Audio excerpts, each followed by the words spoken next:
Curso de Psicanálise Clínica, módulo 6. Hoje nós vamos falar sobre o ego, ou seja, o eu ou o ich.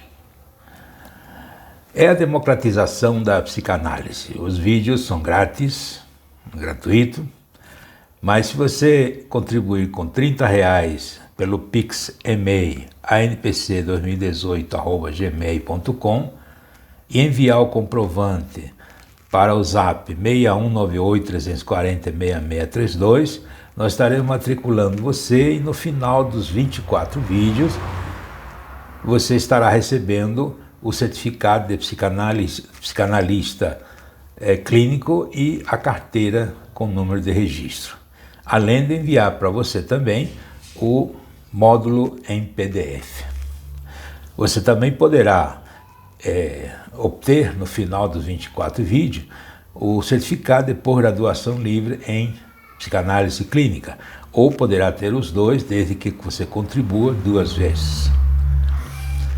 Vamos então falar sobre o ego. Eu fiz aqui o desenho onde o ego ele se relaciona com o id e se relaciona com o superego. Mas nós já falamos de outras coisas, mas hoje nós vamos especificamente falar do ego. Você conhece por ego um conceito que designa a parte consciente da personalidade humana.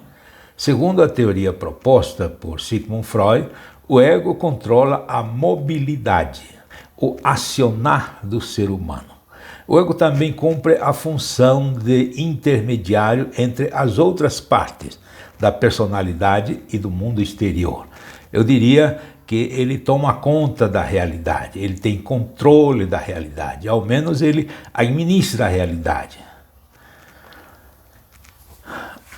Mas acontece que o Freud, ele tinha consciência, no início achava que o ego era apenas isso, e que o ego naturalmente tinha um acesso limitado. Tanto é que achava que se você fizesse análise durante 5 anos, você poderia esvaziar todos os elementos que estão no seu inconsciente pessoal, que depois Jung chamou. Mas acontece que até 1910 ele chegou à conclusão de que quanto mais analisava, mais conteúdo tinha. Então chegou à concepção de que havia um ego arcaico, ou seja, o recém-nascido é exposto aos estímulos, mas é incapaz de perceber o que acontece claramente ou de mover-se voluntariamente, ou de dominar as excitações criadas pelos estímulos interno e externo. Essas 3 funções, percepção, motilidade voluntária e controle de tensões, se tornarão as funções eventuais ou emergentes. E haveria um ego arcaico que naturalmente traria de certa forma. Bem, isso Jung chegou a falar em 1908, 1909. Mas naturalmente nós não podemos chegar a essa conclusão de que houve influência de um ou de outro. Freud e o inconsciente coletivo, o ego arcaico, eu vou continuar falando. Em seus últimos escritos, Freud acerca-se do ponto de vista de Jung, quando escreve: os sonhos trazem a lume material que não pode ter sua origem na vida adulta do sonhador, nem da sua infância esquecida. Somos obrigados a considerar esse material como parte da herança arcaica que a criança traz consigo ao mundo, antes de qualquer experiência pessoal, e que é influenciada unicamente pelas experiências dos seus ancestrais. Encontramos uma réplica desse material filogenético nas mais antigas lendas humanas e nos costumes sobreviventes. Ora essa. Freud está reconhecendo que o ego existe antes do nascimento, com o ego arcaico. Isso quem disse era Jung. Mas até aí nós não vamos analisar, nem vamos fazer nenhuma crítica, apenas estamos constatando. E naturalmente, naquela época, como Freud e Jung estavam muito ligados, acredito que houve alguma certa influência, porque não, é possível. O recém-nascido não possui o ego, dizia Freud, porque o ego seria uma extensão do id, uma parte do id que entra em contato com a realidade. Está exposto a excitações que não pode dominar. De alguma forma, tem uma obscura consciência dela e se sente aborrecido e desgraçado. Fome, sede, frio e outros estímulos produtores de tensão fluem por seu aparato mental, produzindo um estado de angústia. A primeira tendência mental que é desenvolvida no menino é livrar-se dos estímulos perturbadores. O próprio menino é incapaz de fazer isto deste modo. Está desvalido e não pode sobreviver sem que tenha cuidado dele. E a ajuda vem de fora, e os estímulos perturbadores da fome desaparecem com a satisfação deste. O aparelho mental do recém-nascido, em opinião de Freud, assemelha-se a um corpo flutuante na água. O ego ou o ich, o ego. A palavra alemã para o ego é o ich. É a mesma para eu, enquanto em inglês expressa o termo latino de ego. O ego é uma organização coerente da vida mental. Derivada dessa estrutura primária, que é o id, já falamos disso, por meio de modificações impostas a este pelo mundo exterior. O ego é que toma conta da realidade, como já falamos. São as seguintes características do ego. Primeiro, não se distingue rigorosamente do id, antes se radica no id pela sua porção inferior. 2. Em parte ele é inconsciente, em parte é consciente. 3. Presta serviço a 3 mestres e está, conseguintemente, ameaçado por 3 perigos: o mundo exterior, a libido do id e a severidade do superego. O Freud dizia, num dos seus escritos, que o ego é escravo de 3 senhores, do id, do superego e da realidade. Eu até coloquei um desenho aqui do gordo e o magro, né, dirigindo um carro. Ou seja, o gordo seria o ego que dirige, o motor seria o motor V8, vamos chamar assim, que tem uma potência imensa, que ele poderia viajar violentamente, e o superego seria o magro, que estaria buzinando no seu ouvido coisas, cuidado disso, cuidado daquilo, com relação à estrada.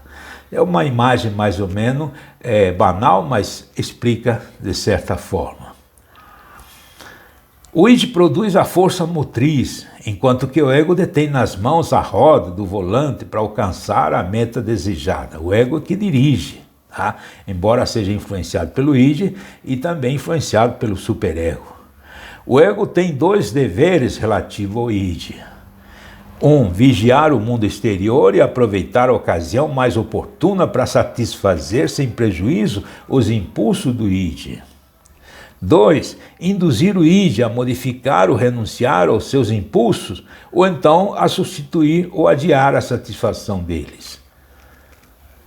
O ego, dinâmico, econômico. Do ponto de vista dinâmico, o ego representa eminentemente no conflito neurótico o polo defensivo da personalidade. Põe em jogo uma série de mecanismos de defesa, esses motivados pela percepção de um afeto desagradável, sinal de angústia.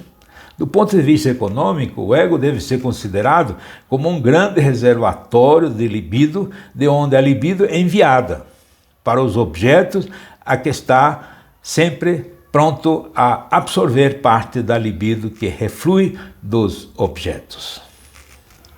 As tarefas do ego. 1. A tarefa principal do ego é a autoconservação do organismo.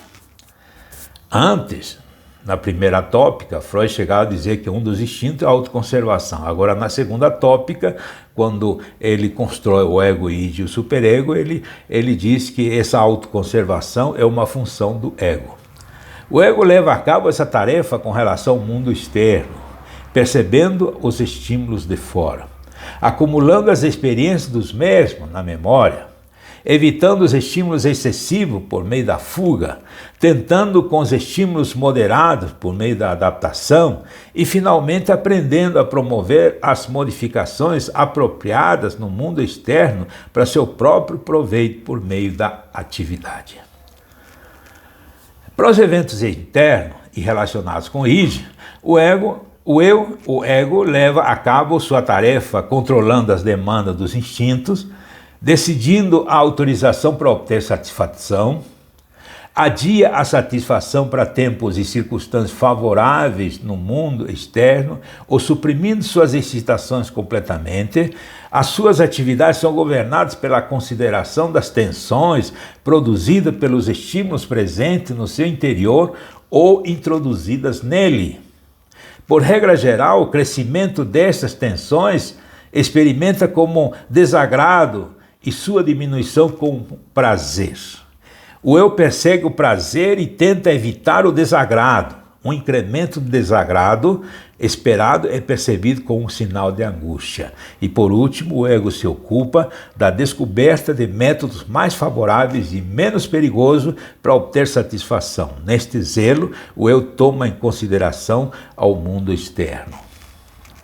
As tarefas do ego. A segunda parte. O eu se rege pelo princípio do prazer, já falamos, essa é a função principal. Mas ao contrário do id, o ego é capaz de calcular as consequências do seu comportamento. O id é cego e procura a gratificação imediata das demandas instintivas, enquanto o ego, eu, é capaz de racionalização ou racionamento lógico, de considerar as relações causais e de aprender pela experiência. Devido a essas atividades intelectuais, o ego aplica um princípio de prazer modificado. O ego se agarra à tarefa da autoconservação e adia ou suprime as demandas instintivas que ameaçam a existência do organismo. O ego não objeta a gratificação dos instintos, mas protege a existência do organismo, que é a exigência de qualquer experiência agradável. O princípio da realidade é o princípio do ego, nós já falamos. Para o ego, a saúde é anterior ao prazer, a conservação, lógico. Em outras palavras, o id não tem cuidado da vida, que não oferece prazer, ele não quer saber. E o ego não se preocupa com o prazer que possa comprometer a vida. O id se agarra aos anelos instintivos, prescindindo dos resultados futuros. O ego se agarra à realidade, procura a causa do prazer sempre que não haja nenhum perigo nisto. Esta busca modificada e limitada de prazer foi denominada por Freud princípio da realidade. As funções do ego, o ego. Comprovação da realidade, eu já disse, ele tem controle da realidade, ou ao menos acha que tem. O ego adapta o organismo ao mundo exterior. O ego realiza o contato com a realidade. O ego percebe os estímulos internos e externos e considera as possibilidades de gratificação afortunada, prazer ao máximo e mínimo desagrado dos impulsos instintivos e leva em consideração a totalidade dos recursos internos, habilidades, etc. Como um motorista, que nós já falamos, o ego, percebe o que acontece fora do automóvel, percebe a estrada, percebe os recursos do veículo dele, a potência, tamanho, peso, freio, etc. Estuda as possibilidades para correr pela estrada e considera a adaptação necessária às condições externas. Ele que dirige o carro, ou ao menos acha que dirige, né? O ego, o superego e a catexia. O superego dificilmente pode ser distinguido do eu, porque os valores culturais do indivíduo estão em harmonia com a sua percepção da realidade. O eu, de acordo com o superego, investe ou catexiza energia em rejeitar certas demandas instintivas que são socialmente desejáveis ou perigosas para a sobrevivência do organismo. O ego é um mecanismo de defesa. Nós vamos estudar isso. O id não precisa de mecanismo de defesa, pois o id é cego, instintual. O superego também não precisa de mecanismo de defesa, por ser a própria lei. Agora, o ego precisa de mecanismo de defesa para se manter vivo, defender a integridade do ser vivo. Isto é o ego. Isto é a democratização da psicanálise. Eu já disse, os vídeos são grátis, mas se você contribuir com R$30 por cada vídeo, você receberá e enviar Pix e-mail de R$30 a NPC, e-mail a npc2018@gmail.com e enviar o comprovante para 6198-340-6632, nós enviaremos a apostila para você e também estaremos matriculando você para quando completar 24 módulos, você receberá o certificado de psicanalista clínico e sua carteira com retrato, com número de registro e seu nome estará no site. Ou receberá o certificado de pós-graduação livre. Ou se você quiser os dois, você deverá contribuir 2 vezes, 30 por cada vídeo. Esta é a democratização da psicanálise.